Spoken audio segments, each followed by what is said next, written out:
2002 সালে আমেরিকার বিখ্যাত প্রোডাক্টিভিটি এক্সপার্ট 248 জন মানুষের ভিতরে একটা এক্সপেরিমেন্ট করে এটা দেখার জন্য যে কোন গ্রুপটা সবচেয়ে দ্রুত সময়ে এবং সফলতার সাথে তাদের লক্ষ্য বা নতুন অভ্যাসটাকে গঠন করতে পারে।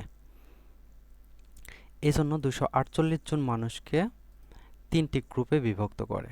প্রথম গ্রুপকে শুধু বলা হয় যে তোমরা আগামী এক সপ্তাহ কি করবে তার একটা লিস্ট করার জন্য।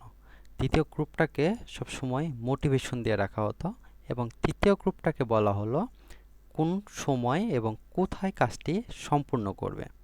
এবং এক সপ্তাহ পরে যখন ফলাফল দেখা হলো, প্রথম গ্রুপটা সফলতার হার ছিল 35% এবং দ্বিতীয় গ্রুপটার সফলতার হার ছিল 38% এবং সর্বশেষ তৃতীয় গ্রুপটার সফলতার হার ছিল 91%।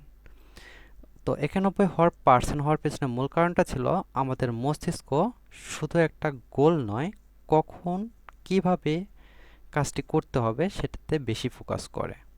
চাইলে আমরাও তৃতীয় গ্রুপের মতো নিজেদের প্রোডাক্টিভ রাখতে পারি, কিন্তু কিভাবে?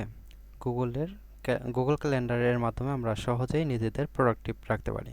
গুগল ক্যালেন্ডার গুগল ক্যালেন্ডারের মাধ্যমে আমরা সময়টাকে টাইম ব্লক করতে পারবো, সিদ্ধান্তহীনতা দূর করতে পারবো এবং কালার কোডিং সুবিধার মাধ্যমে গুরুত্বপূর্ণ কাজকে আলাদাভাবে আইডেন্টিফাই করতে পারবো।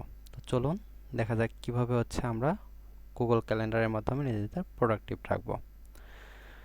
আমরা প্রথমে একটা দিনের প্ল্যান করব, যেমন 7টা থেকে 9টা পর্যন্ত আমি পড়াশোনা করব।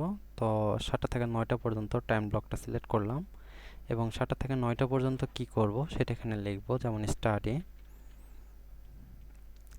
এখানে 6:45 হয়েছে, তো আমরা চাইলে টাইমটাকে চেঞ্জ করতে পারি।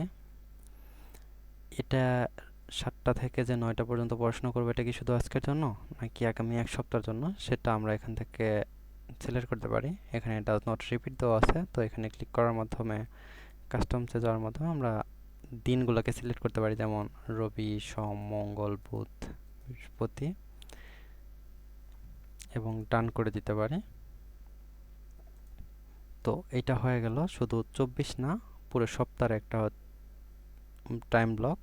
যেমন যদি 25 তারিখেও আসি একই সময় দেখাবে, 26এও যেহেতু শুক্রবার ওই দিনটা আমি সিলেক্ট করিনি, 27 ক্ষেত্রেও আমাকে 7টা থেকে 10টার ভিতরে একটা টাইম ব্লক করে রাখছে শুধু পড়াশোনার জন্য।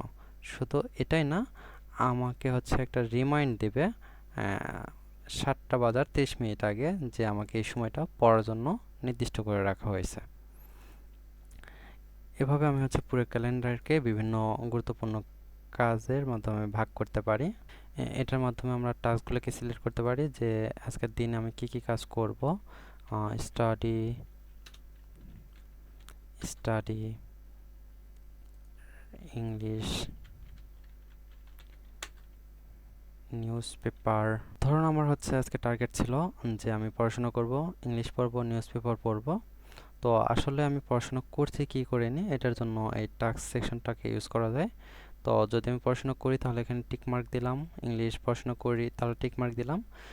যদি কোনো কারণে কোনো টাস্কটা কমপ্লিট করতে না পারি তাহলে এখানে এটা আনকমপ্লিট অবস্থায় রয়ে যাবে।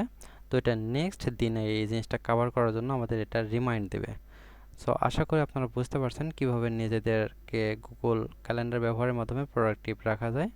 তো আজকের ভিডিওটা এই পর্যন্ত ছিল।